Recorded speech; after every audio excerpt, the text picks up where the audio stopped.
uri ingegera gatsinda. Aya ni ujye kuyaka. Umva. Icara hasi. Uraho ni ibiki?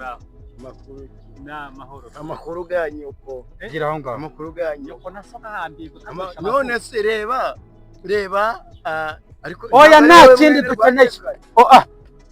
None si Mungu swarwaje umutekano, ishyura umutekano. Kasongo mbona wewe. Si wowe twafashe uri guhungabanya umukecuru w'abandi. Nyakujombe mu mwobo, nyakujombe mu kazi kugasi.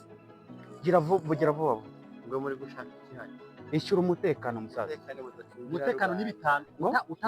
Utazunguza umunwa umeze nk'ikibase. Aya ninjyo yafata twumvikana. Bitanu byose se wabifata ugafatana amaguru. Wafatanya akabi kawe nawe ugafatana ku gafutu kawe. Akiri uzi ibintu kina nabyo. We reka aya ninjyo yafata. Ntabwo uzibamanya na simbwa. Uzakine mu kabi kawe. Nyantozo. Akabi kase. Mwami hari. Mwabusega nawe rero gatoya. Uzana amafaranga. Jewe nta mutaho. Ureba icyanya y'imbwa. Inyana y'imbwa. Jewe ndi inyana y'imbwa. Ntabwo zuri inyana y'imbwa. Izi nyenyeri mfite ngo izihe imbwa wakabiwe. Ngo ariko ninduri. Jewe narwanye intambara kurenza wowe umunyarondo naho njewe ndi kamajeshi we bagicuka wa musore waduhaye yirondo wowe musaza naho byaroriro nyine ko muncu uje kurwana nanjye wa utende kasubibonye nyine ngo utende tuje mu mitsi yego tuje mu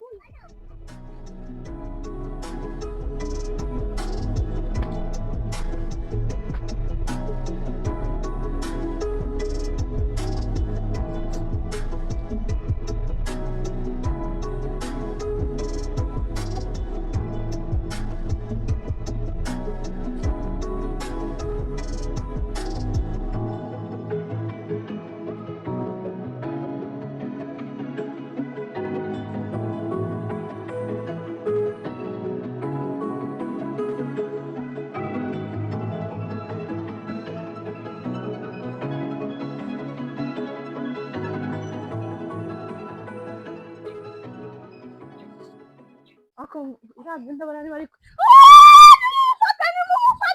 nimufate nguyu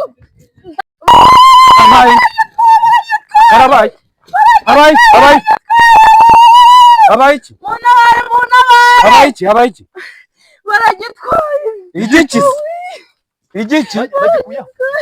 igiki se batwaye uravugisha ukuri baragitwaye igiki nyine none se ntacyo ufite baragitwaye urebe ngo baragitwaye igiki batwaye uyu mushuba cyasigaranye iki baragitwaye igiki batwaye kimushinzwe none se bagitwaye mudahari ni igiki batwaye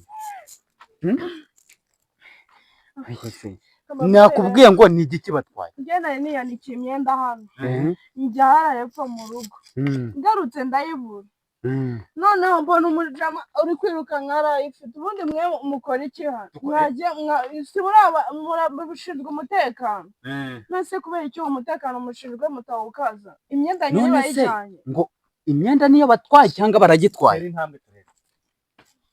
none se buriya baragitwaye koko kandi batwaye mana buse ntabwo muri kunyuba batwaye imyenda urimo uvuga ngo baragitwaye se navugaga niko navugaga se ngo baragitwaye oya navugaga ko bayitwaye ntabwo navugaga ngo baragitwaye cyangwa uyishemo hano mwamba bari imyenda yanjye ko bayitwaye imyenda bayitwaye tuyizane uraduha ngahe ndabangaye se iki siko kazi ka leta se tugomba guhebwa murahembwa se muhembwa n'abaturage cyangwa muhembwa na leta ubwayo nta kibazo uraduha umupuri nta kintu ufite se nyine ndawubaha ni mumbabare munzanire imyenda barayitwaye yego mubanguke ndawubaha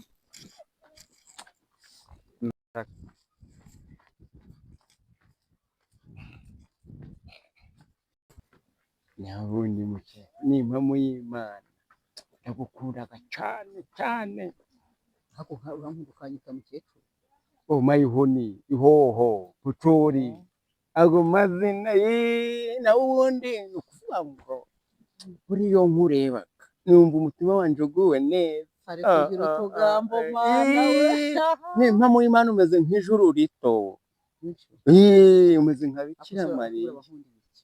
urabahundiye iki Ufite utwiso twiza urareba nk'akanyange. Noneho iyo usetse reba utwiso twawe wagira ngo ni inyana iri mu ruhongore. Noneho wasekaga nkagira ngo ni Bikira Mariya uri gusekera Yesu umuhungu we.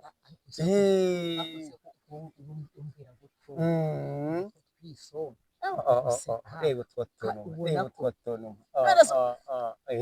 wakagombye kumbwira umpaye korogati ukampa ukanambwira neza nose singukunda. Bikira Mariya w'ikibeho ni nka muri Imana ndagukunda. wowe uzajya uhugira mu magambo gusa ariko rero nanjye ndabibona urabibona ko ngukundaga. Kagira Imana. ariko yego wa muhungu wanjye Sidori burya rero isi aramundindishije ngo ajya acunga arafuha ese koko natambuka se koko oya nta kibazo uranza gutuzaga mu ijoro rito. nibyo se ntugire ubwoba buriya ni umwana witambukiraga cyane iyo kigera nangiza ngo ni wa muhungu wawe uhingutse cyakira nk'imbwa iri mu muyaga bazi cyane ikiju aho babura gisimbukanye ibyo bakiye icyo kibye buriya none se mayihuni hoho